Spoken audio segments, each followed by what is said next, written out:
नमस्कार गुरुभक्तांनो. श्री गुरुचरित्र कथासारमधील अध्याय 21 ऐकल्याने व वाचल्याने संततीवरील गंडांतर दूर होईल, आरोग्य उत्तम राहील. आई वडिलांची एकच इच्छा असते की आपल्या मुलांना दीर्घायुष्य, उत्तम आरोग्य लाभो, त्यांचे संकटांपासून संरक्षण व्हावे आणि जीवन सुखी व्हावे. यासाठी नक्कीच हा अध्याय ऐका. मृत विप्रपुत्र पुन्हा जिवंत झाला. श्री गणेशाय नमः. सिद्ध म्हणाला, नामधारका, ब्रह्मचार्याने मेलेल्या मुलाच्या आईची अर्थात गंगाधराच्या पत्नीची आस्थेनं विचारपूस केली. तिचे सांत्वन करताना तो म्हणाला, बाई ग, या भूमीवर जन्मलेल्या प्रत्येकाला आज न उद्या जायचेच असते. कोणी आधी जातो, कोणी नंतर जातो. उत्पन्न होणे, विनाश होणे हे सृष्टीचक्र अव्याहत चालूच आहे. पाण्यावरील बुडबुड्याप्रमाणे हे जीवन क्षणभंगूर आहे. पाण्यावरचा फेस पाण्यातच उत्पन्न होतो आणि पाण्यातच विलीन होतो. त्याप्रमाणे पृथ्वीव्याधी पंचतत्वांनी आकारास आलेली ही देहाकृती, ती तत्वे विलग झाली की अव्यक्त होते. त्या पंचमहाभूतांचे गुण मायेच्या पाशांनी मनुष्याच्या मनात मी देह आहे ही भ्रांती निर्माण करतात. या भ्रांतीनेच कन्या, पुत्र, पत्नी, मित्र यांची आसक्ती उत्पन्न होते. जीव हा शिवस्वरूप असूनही स्वतःला वेगळा समजतो. हाच मायेचा अचिंत्य प्रभाव आहे. माया त्रिगुणमयी आहे. सत्व, रज, तम हेच हे 3 गुण होत. त्यांच्याच प्रभावाने सर्व कर्मे घडत असतात. पण अज्ञानामुळे जीव स्वतःकडे कर्तेपणा घेतो आणि त्या बऱ्या वाईट कर्मांची इष्टानिष्ट कर्मफळे भोगतो. इंद्रियांना होणारी विषयोपभोगांची वासना ही सुद्धा गुणांच्या अधीन असल्यामुळे जीवाला सुखदुःखांनी लिप्त करते. सर्व प्रकारचे प्राणी आपापल्या पूर्वकर्माप्रमाणे उत्पन्न होतात आणि देह प्रारब्ध भोगतात. कल्पवर्षे आयुष्य असणाऱ्या देवांना व ऋषींनाही अंत आहे. तेथे मनुष्याची काय कथा. देहाच्या अवस्था सातत्याने बदलत असतात.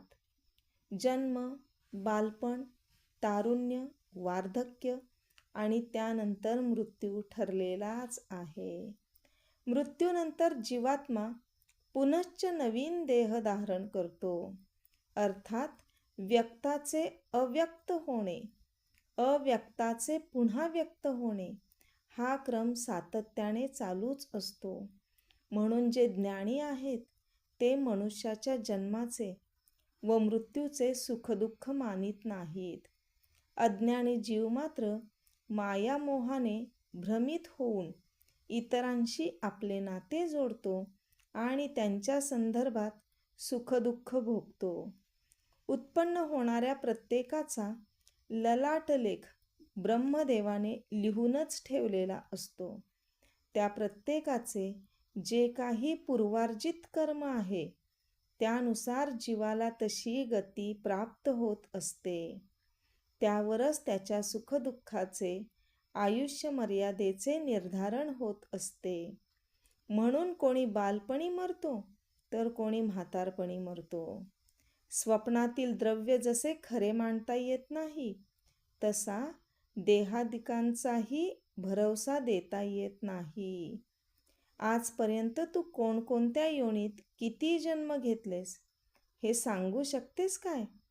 तू मागील अनेक जन्म मनुष्य योनीतच जन्म घेतला होतास असे मानले तर त्या प्रत्येक जन्मात तुझे कोणीतरी माता, पिता, पती, कन्या, पुत्र, बंधू, भगिनी, आप्त मित्र इत्यादी असणारच. त्यांच्या वियोगाचे दुःख तू आज करतेस काय?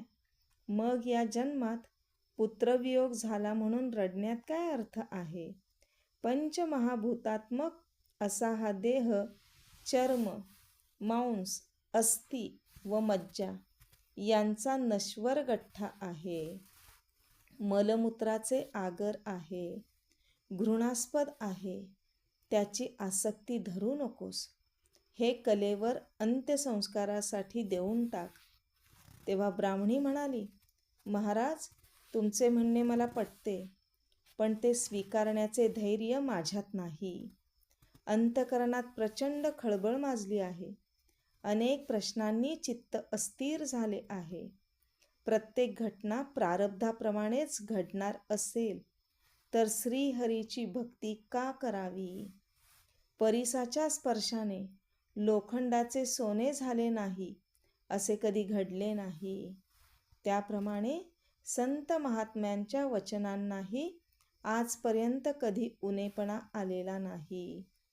आजारी मनुष्य बरे वाटण्यासाठी प्रारब्धावर विसंबून राहत नाही. तो वैद्याकडे जाऊन औषधोपचार करतो. औदुंबर क्षेत्री निरंतर वास करणारे नृसिंह सरस्वती स्वामी महाराज म्हणजे त्रिमूर्ती दत्तात्रयांचा अवतार. श्रीगुरु म्हणजे भवरोगावर उपचार करणारे निष्णात वैद्य. त्यांना शरण गेल्याने आमचे दुर्दैव सरेल म्हणून आम्ही त्यांचे पाय धरले, त्यांची मनपूर्वक आराधना केली. मी 5 पुत्र गमावले. श्रीगुरूंनी मला अभय दिले. तुझी संतती ज्ञानी आणि दीर्घायुषी होईल असे वरदान दिले. त्यामुळे मी निश्चिंत होते. त्या माझ्या विश्वासालाच आज तडा गेला. श्रीगुरूंचे वचन खोटे ठरले. आता कोणावर विसंबायचे? त्यापेक्षा मेलेले बरे. आता मी प्राणार्पणच करणार. ब्राह्मणीचा निश्चय अटळ होता. तेव्हा ब्रह्मचारी म्हणाला, तू श्रीगुरूंवर विश्वास ठेवलास. त्यांनी तुला आशीर्वाद दिल्याप्रमाणे तुझा पुत्र पूर्णायुषी झाला नाही. म्हणून त्याला जरी मृत्यू आलेला असला तरी तू गुरुस्थानी औदुंबर क्षेत्री जा. तेथे त्या मृतपुत्राचे कलेवर ठेव. त्याच्या बाबतीत जे योग्य आहे ते श्रीगुरू करतीलच. त्याच्या बोलण्यातून ब्राह्मणीला आशेचा किरण दिसला. मुलाचे शव पाठीला बांधून ती औदुंबर क्षेत्री गेली. आपल्या बाळाला श्रीगुरूंच्या पादुकांजवळ ठेवले. श्रीगुरूंनी तिला येथेच वरदान दिले होते. तो प्रसंग आठवून ती अनिवार्य शोकाने आक्रोश करू लागली. गुरु पादुकांवर डोके आपटून रडू लागली. पादुका रक्ताने माखल्या. तिचा पती व आप्तजनही बरोबर आले होते. त्यांनी तिची वारंवार समजूत काढली. अंत्यसंस्कारासाठी प्रेताची मागणी केली, पण काही केल्या ती ऐकेना. रात्र झाली. लोक तिच्या हट्टाला अक्षरशः कंटाळले. तिला दूषणे देऊ लागले. या निर्मनुष्य अरण्यात अधिक वेळ थांबण्यात अर्थ नाही. चोरांचा, श्वापदांचा त्रास होऊ शकतो. ही बाई ऐकतच नाही. प्रेताला दुर्गंधी येऊ लागली की आपण वठणीवर येईल. उद्या सकाळी काय करायचे ते ठरवू.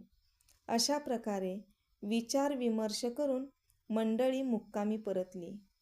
गंगाधर आणि त्याची पत्नी कलेवराचे रक्षण करीत तेथेच शोकाकुल अवस्थेत बसून राहिली. 2 दिवसांचे जागरण घडले. 3ऱ्या प्रहरी ब्राह्मणीला ग्लानी येऊन गाढ झोप लागली. तेव्हा तिला एक स्वप्न पडले. स्वप्नात जटाधारी, सर्वांगी भस्म लावलेला, रुद्राक्ष भूषणे धारण केलेला, व्याघ्रचर्म पांघरलेला, हाती तीक्ष्ण त्रिशूळ घेतलेला एक योगी दिसला. तिला अभय देऊन तो म्हणाला, मुली, आम्हाला दोष देऊन व्यर्थ आक्रोश का करतेस? तुझ्या मुलाला काय झाले आहे? थांब, मी त्याला जिवंत करतो. त्याने झोळीतून भस्म काढून मुलाच्या सर्वांगाला लावले आणि त्याचे मुख उघडून प्राणवायूंचा संचार केला. मग हा पहा, मी तुझा पुत्र जिवंत केला आहे, असे म्हणून तो अदृश्य झाला. त्या दृष्टांताने ब्राह्मणीला जाग आली. जे मनात असते तेच स्वप्नात दिसते. आपलेच दैव खोटे, तेथे श्रीगुरूंना काय दोष द्यायचा, असे म्हणून तिने मुलाच्या प्रेताकडे दृष्टी टाकली. तर काय आश्चर्य, ते कलेवर किंचित हालचाल करीत आहे असे तिला दिसून आले. ती घाबरली. प्रेतामध्ये भूतसंचार झाला की काय, अशी कुशंकाही तिच्या मनात येऊन गेली. तेव्हा मुलगा उठून बसला. दुडूदुडू धावत येऊन आईला बिलगला व म्हणाला, मला भूक लागली आहे, दूध दे ना. ब्राह्मणीचा व तिच्या पतीचा डोळ्यांवर विश्वासच बसेना. ती दोघे थक्क होऊन त्याच्याकडे पाहू लागली. त्यांनी त्याला छातीशी कवटाळून अश्रूंनी न्हाऊ घातले. त्या सुखाचे काय वर्णन करावे.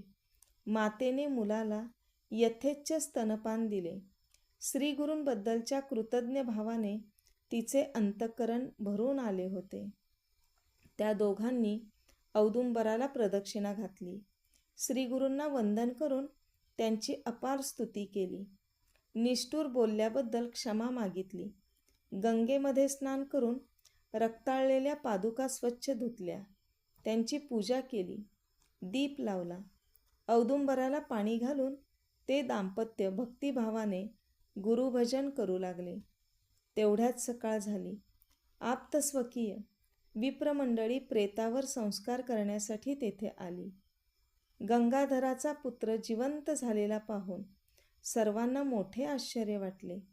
श्रीगुरूंचे अगाध महात्म्य जाणून त्यांनी आनंदाने जय जयकार केला. सिद्ध म्हणाला, नामधारका, असा आहे गुरुस्थानाचा महिमा. औदुंबर क्षेत्री श्रीगुरू नित्य वास करतात. त्यांच्या चरणी दृढभाव ठेवून त्यांची भक्ती करावी. औदुंबराला पाणी घालणे, प्रदक्षिणा घालणे, गुरुपादुकांची पूजा करणे, ग्रंथ वाचन, ब्राह्मण संतर्पण, दानधर्म, जप, होम हवन या गोष्टी श्रीगुरूंच्या प्रीत्यर्थ करणे ही गुरुसेवाच आहे. या सेवेने श्रीगुरूंची प्रसन्नता लाभून भाविकांचे सर्व इष्ट मनोरथ पूर्ण होतात. औदुंबर हे त्रिभुवन कीर्तीचे गुरुपीठ आहे. तेथे केलेली उपासना तत्काळ फलद्रूप होते. भाविकांना चारी पुरुषार्थ साध्य होतात. आपल्याला अध्याय आवडला आहे तर व्हिडिओला लाईक करा व चॅनलला सबस्क्राईब करा आणि ऐका पुढील अध्याय. दत्तगुरूंच्या कृपेने तुमच्या सर्व मनोकामना पूर्ण होत. श्री गुरुदेव दत्त.